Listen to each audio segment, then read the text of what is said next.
పాక్కు మళ్లీ భంగపాటు 26 ప్రాంతాల్లో డ్రోన్ దాడుల్ని తిప్పికొట్టిన భారత్. విమానాశ్రయాలు సైనిక కేంద్రాలపై ప్రయోగించినవి నిర్వీర్యం. శ్రీనగర్ ఎయిర్పోర్టు అవంతిపోరా ఎయిర్ బేస్ సురక్షితం. మూడో రోజు దద్దరిల్లిన సరిహద్దు. పంజాబ్ కాశ్మీర్లోని నగరాల్లో బ్లాకౌట్. చొరబాట్లకు యత్నించిన 7 ఉగ్రవాదుల హతం. ప్రాదేశిక సైన్యం సేవల వినియోగానికి అనుమతి. త్రివిధ దళాధిపతులతో ప్రధాని మోడీ భేటీ. భద్రతపై అమిత్ షా రాజ్నాథ్ సమీక్షలు. సరిహద్దు గ్రామాల జనం ఇళ్లలోనే ఉండాలని ఆదేశాలు. పాక్ మన పైకి పంపిన 300 నుంచి 400 డ్రోన్లు తుర్కీ దేశానివే. టర్కీ అవి తుర్కీ అంటే టర్కీ పౌర విమానాలే రక్షణ కవచంగా పాక్ దుశ్చర్యలు చేస్తూ ఉంది. సరిహద్దు ఉద్రిక్తతలపై కథనాలు 6, 8వ పేజీలో వేసింది. భారత గగనతల రక్షణ వ్యవస్థ అడ్డుకోవడంతో శుక్రవారం రాత్రి జమ్మూ గగనతలంలో పేలిపోతున్న పాకిస్తాన్ డ్రోన్లు. జమ్మూ గగనతలంలో అంటే వాళ్ళు వదిలితే పైనే పేల్చేస్తున్నాయి.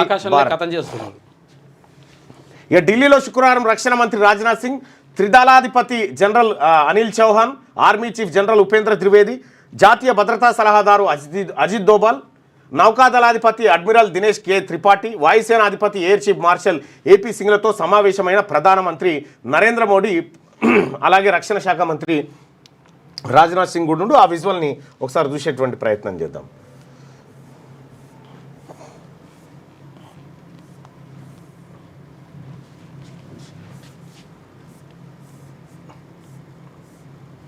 రైట్, నిన్న సమావేశమయ్యారు. ఇదే అంశం పైన అత్యంత పకడ్బందీగా చర్చిస్తూ ఉన్నారు.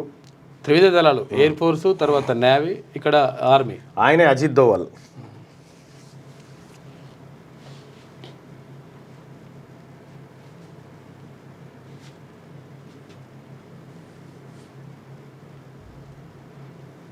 ఈయన అజిత్ దోవల్.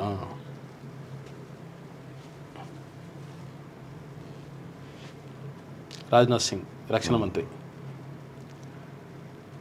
సో ఇది అత్యంత కీలకమైనటువంటి సమావేశం. ఇక్కడ చాలా గట్టి నిర్ణయాలు తీసుకున్నట్టుగా తెలుస్తూ ఉంది. మరి నేషనల్ మీడియా కూడా ఇదే అంశాన్ని ప్రస్తావిస్తూ ఉంది. క్లోజ్.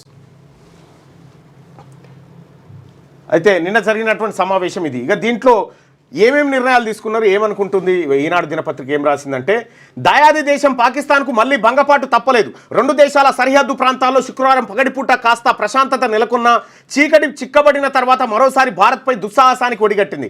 బారాముల్లా నుంచి భుజ్ వరకు 26 ప్రాంతాలపైకి వరుసగా డ్రోన్లు పంపింది. ముఖ్యంగా శ్రీనగర్ విమానాశ్రయాన్ని, అవంతిపుర వైమానిక స్థావరాన్ని లక్ష్యంగా చేసుకుని పంపిన డ్రోన్లను భారత సైన్యం విజయవంతంగా నిర్వీర్యం చేసి సత్తా చాటుకుంది. డ్రోన్లు క్షిపణులతో విరుచుకుపడాలనే ప్రయత్నాన్ని గురువారమే సైన్యం తిప్పికొట్టగా ఏమాత్రం బుద్ధిమారని పాక్ మరోసారి విఫలయత్నం చేసి చేతులు కాల్చుకుంది.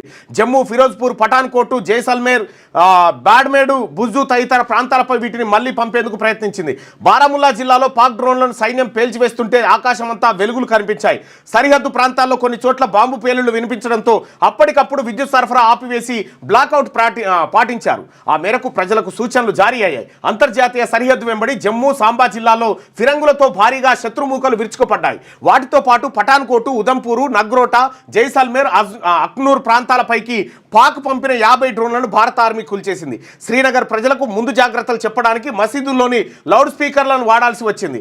జమ్మూ డివిజన్ ఉదంపూర్లో పూర్తిగా బ్లాక్అవుట్ పాటించారు. ఆ ప్రాంతంలో భారీగా సైరన్ శబ్దాలు వినిపిస్తున్నాయి. జమ్మూ, అఖ్నూరు, జైసల్మేర్, హర్యానాలోని అంబాలా, పంచుకుల, పంజాబ్లోని ఫిరోజ్పూరు, అమృత్సరు, హోషియాపూరు, మేఘా, జలంధర్, ఫజిల్కా సహా పలు సరిహద్దు ప్రాంతాల్లో విద్యుత్ సరఫరా నిలిపివేశారు. అంటే దీన్ని బట్టి మనకు అర్థమవుతుంది ఏంటంటే, ఈ సరిహద్దు గ్రామాలన్నింటినీ ఎప్పటికప్పుడు అలర్ట్ చేస్తూ ఉన్నారు. ఏమాత్రం తేడా అనిపించినా బ్లాక్అవుట్ చేస్తూ ఉన్నారు. అంటే ఎవరిని కూడా ఇళ్లలోంచి బయటికి రాకుండా అందరూ చాలా జాగ్రత్తగా ఇళ్లలో రక్షణగా ఉండాలనేటువంటి విధానాన్ని అవలంబిస్తూ ఉంది భారత ఆర్మీ. అయితే పాకిస్తాను తన బుద్ధి బోనించు మొత్తం చీకటి పడ్డాక 50 డ్రోన్లను భారత దేశంపైకి పంపితే వీటిని ఆర్మీ కూల్చేసింది. వీటితో పాటు 26 ప్రాంతాలను టార్గెట్ చేసి డ్రోన్లను ఎగబెడితే వాటన్నిటి కూడా భారత సైన్యం ధీటుగా జవాబిచ్చి ఎదుర్కొన్నట్టుగా తెలుస్తూ ఉంది. ఇక అటువైపు భారీ నష్టం జరిగిందని చెప్పి ఈనాడు చెప్తా ఉంది. పుంచు, రజౌరి, ఉరీ సెక్టార్లో దాడుల్ని భారత సైన్యం తిప్పికొట్టినప్పుడు పాక్కు పెద్ద ఎత్తున నష్టం వాటిల్లిందని చెప్పి చెప్తా ఉంది. ఈ వార్తను 2వ పేజీలో కూడా కవర్ చేసింది.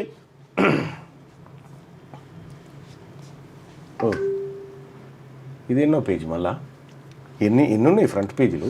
2 front page. Front page 1, front page 2 అని ఇచ్చింది.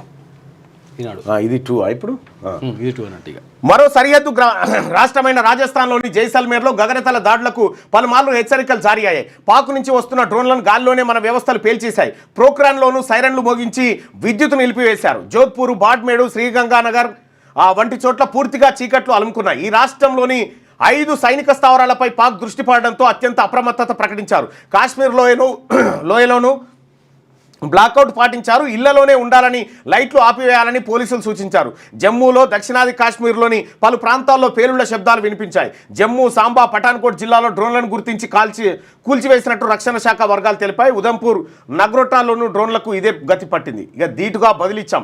చీకట్లో దొంగ దెబ్బ కొట్టడానికి పాకిస్తాన్ గురువారం రాత్రి వేర్వేరు రూపాల్లో చేసిన అన్ని ప్రయత్నాలకు ధీటుగా జవాబిచ్చినట్టు భారత సైన్యం ప్రకటించింది. పశ్చిమ సరిహద్దులో డ్రోన్లు, మందుగుండు సామాగ్రితో విరుచుకుపడిన పాక్కు తగిన రీతిలో సమాధానం లభించిందని తెలిపింది. జమ్మూలో పాక్ సరిహద్దు ద్వారా మన దేశంలోకి చొరబడేందుకు ప్రయత్నించిన 7 ఉగ్రవాదుల్ని సైన్యం మట్టుపెట్టింది. పాక్ ప్రయోగించిన ఫిరంగి గుళ్ల వల్ల పుంచ్ జిల్లాలో ఒక పౌరుడు ప్రాణాలు కోల్పోయారు. పెద్ద శబ్దాలతో పేలుళ్లు సంభవించగా వెంటనే సైరన్లు మోగించి విద్యుత్ సరఫరా నిలిపివేశారు. విమానాశ్రయాలు, కీలకమైన ప్రాంతాల్లో భద్రతను మరింత పెంచారు. అత్యవసర వ్యవస్థల పనితీరును కేంద్రం ఎప్పటికప్పుడు పర్యవేక్షిస్తుంది. అవసరమైతే ప్రాదేశిక సైన్యం సేవల్ని వినియోగించుకునేందుకు కేంద్ర సర్కార్ అనుమతి మంజూరు చేసింది. రాష్ట్రాల్లో ముఖ్యంగా సరిహద్దు ప్రాంతాల్లో ఆస్తులకు, ప్రాణాలకు నష్టం వాటిల్లకుండా మరిన్ని చర్యలు తీసుకున్నారు. ప్రజలు తమ ఇళ్లలోనే ఉండాలని, బాల్కనీలోకి రావద్దని చండీగఢ్లో సైరన్లు మోగించారు. ఢిల్లీలో పలు చోట్ల సైరన్లతో హెచ్చరించే వ్యవస్థలు ఏర్పాటు చేస్తున్నారు. ఉత్తరం, పశ్చిమ ప్రాంతాల్లో కనీసం 24 విమానాశ్రయాలు ఈ నెల 15 వరకు పౌర విమాన సర్వీసుల రాకపోకలు నిలిపివేశారు. చండీగఢ్, శ్రీనగర్, అమృత్సర్, లుధియానా, బూంటార్, కిషన్గఢ్, పాటియాలా, షిమ్లా, ధర్మశాల, బరిండా, ఆ తర్వాత జైసల్మేర్, జోధ్పూర్, లేహు, బికానేర్, పఠాన్కోట్, జమ్మూ, జామ్నగర్, రాజ్కోట్, భుజ్ తదితర విమానాశ్రయాలను మూసివేసినట్టు పౌర విమానయాన శాఖ ప్రకటించింది. మార్కెట్లు, రైల్వే స్టేషన్లు, పార్కులు, మెట్రో స్టేషన్లో నిఘా పెంచారు. బాంబు నిర్వీర్యక దళాల తనిఖీ కొనసాగుతుంది. ఇంకా సీనియర్ అధికారులతో సమాలోచనలు. జాతీయ భద్రతా సలహాదారు అజిత్ డోభల్, సరిహద్దు భద్రతా దళం బీఎస్ఎఫ్, కేంద్ర పారిశ్రామిక భద్రతా దళం సిఐఎస్ఎఫ్ డైరెక్టర్ జనరల్, హోంశాఖ సీనియర్ అధికారులతో అమిత్ షా భేటీ అయ్యారు. సరిహద్దులో, విమానాశ్రయాల్లో భద్రతా ఏర్పాట్లపై సమీక్షించారు. జమ్మూ కాశ్మీర్లోని సాంబా జిల్లాలో సరిహద్దు దాటి చొరబడేందుకు యత్నించిన పాక్ ఉగ్రవాదుల్ని గురువారం రాత్రి 11 గంటల సమయంలో గుర్తించి వారిలో కనీసం 7 మట్టుబెట్టినట్టుగా బీఎస్ఎఫ్ తెలిపింది. ఈ సంఖ్య ఇంకా ఎక్కువగానే ఉండొచ్చని పేర్కొంది. వారి చొరబాటుకు వీలుగా పాక్ రేంజర్లు ధన్బార్లోని గస్తీ శిబిరం నుంచి కాల్పులు జరుపుతుండడంతో దానిని అక్కడి ఒక బంకర్ను మన దళాలు ధ్వంసం చేశాయి. సరిహద్దులో శత్రు దేశానికి చెందిన పలు సైనిక శిబిరాలను మన దళాలు ధ్వంసం చేశాయి. దానికి సంబంధించిన వీడియోను భారత సైన్యం విడుదల చేసింది. ట్యాంకు విధ్వంసక క్షిపణులతో వీటిని ధ్వంసం చేసినట్టుగా తెలుస్తా ఉంది. ఉన్నాయి అవి వీడియోస్.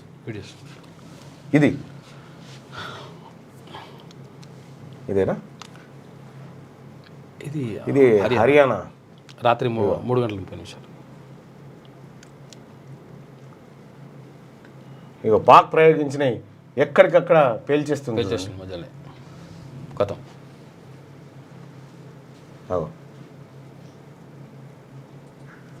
క్లోజ్.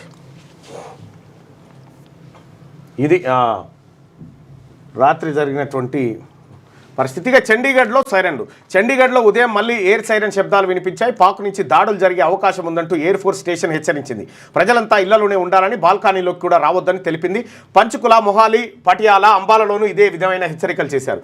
జమ్మూలోనూ సైరన్లు మోగాయి. తెల్లవారుజామున 4 గంటల 15 నిమిషాల ప్రాంతంలో పేలుడు శబ్దాలు వినిపించడంతో నగరాన్ని బ్లాక్అవుట్ చేశారు. జమ్మూ కాశ్మీర్, రాజస్థాన్, పంజాబ్, హర్యానా సరిహద్దు ప్రాంతాల్లో పాక్ దాడులన్నింటినీ భారత సైన్యం సమర్థంగా తిప్పికొట్టింది. అంతర్జాతీయ ద్రవ్యనిధి సంస్థ IMF నుంచి పాక్కు రుణ మంజూరును భారత్ గట్టిగా వ్యతిరేకించింది. ఆ నిధుల్ని పాకిస్తాన్ తీవ్రవాదుల కోసం వాడొచ్చని అభ్యంతరం పెట్టింది. ఆ తర్వాత IMF $100 కోట్ల రుణం ఇవ్వడానికి అంగీకరించిందని పాక్ ప్రధాని కార్యాలయం ప్రకటించింది. ఇక గగనతలాన్ని మూసివేయని దాయాది దేశం. పాకిస్తాన్ డ్రోన్ క్షిపణి దాడులు మొదలుపెట్టినప్పటికీ అక్కడి పౌర విమానాలకు గగనతలాన్ని మూసివేయలేదు. కరాచీ, లాహోర్ మధ్య విమాన సర్వీసులు నడుస్తూనే ఉన్నాయి. తమ దాడులకు భారత్ నుంచి ప్రతిస్పందన ఉంటుందని తెలిసి పౌర విమానాలను పాకిస్తాన్ రక్షణ కవచంగా వాడుకుంటుంది. ఇది భారత్ పాక్ మధ్య అంతర్జాతీయ సరిహద్దు సమీపంలో వెళ్లే విమానాలతో పాటు అక్కడి పౌర విమానాలకు సురక్షితం కాదు. అంతర్జాతీయ విమానాలను దృష్టిలో ఉంచుకొని భారత వాయుసేన పూర్తి సంయమనంగా వ్యవహరించింది అని సోఫియా ఖురేషీ, వ్యోమికా సింగ్లు వెల్లడించారు. పాక్ దాడులకు స్పందనగా ఆ దేశానికి చెందిన 4 గగనతల రక్షణ వ్యవస్థలపై మన సైన్యం సాయుధ డ్రోన్లతో దాడి జరిపిందని, వాటిలో ఒకటి ఎయిర్ డిఫెన్స్ రాడార్ను నాశనం చేసిందని వివరించారు. కాందార్, ఊరి, పూంచ్, మెందేర్, రాజౌరి, ఉదంపూర్లో పాక్ శతఘ్నుల దాడిలో మన సైనికులకు కొంత నష్టం వాటిల్లిందని, మన ఎదురు దాడిలో పాక్కు ఎక్కువ నష్టం కలిగిందని చెప్పారు. ఇక డ్రోన్ దాడుల్లో పాత్ర లేదు అని పాక్ చెప్తా ఉంది. భారత్లోని పఠాన్కోట్, జైసల్మేర్, శ్రీనగర్ సహా పలు ప్రాంతాల్లోకి తమ డ్రోన్లు వెళ్లి దాడి చేశాయన్న వార్తల్ని పాకిస్తాన్ ఖండించింది. భారత్ జరిపిన దాడికి తగు రీతిలో సమాధానం చెప్పేదాకా ఉద్రిక్తతల నివారణ సాధ్యం కాదని చెప్పింది. పాక్ దళాల కాల్పులో మరో 2 ప్రాణాలు కోల్పోవడంతో ఇటీవల కాలంలో ఇలా ప్రాణాలు కోల్పోయిన వారి సంఖ్య 18కి చేరినట్టుగా చూడొచ్చు. ఇక పలుమార్లు పాక్ చొరబాటుకు యత్నం చేసింది. ఇదే అంశాన్ని మీడియా సమావేశంలో వెల్లడించింది ఆర్మీ. ఇక పాక్ సైన్యం శతాగ్నులు మోటార్లతో కాల్పులు జరపడంతో బారాముల్లా జిల్లాలో ధ్వంసమైన ఒక దుకాణాన్ని ఇక్కడ చూడొచ్చు. క్యూ న్యూస్లో పనిచేయటకు వీడియో ఎడిటింగ్ మరియు SEOలో అనుభవం గల జూనియర్ ఎడిటర్స్ కావాలను సంప్రదించవలసిన నెంబర్ 8688926084.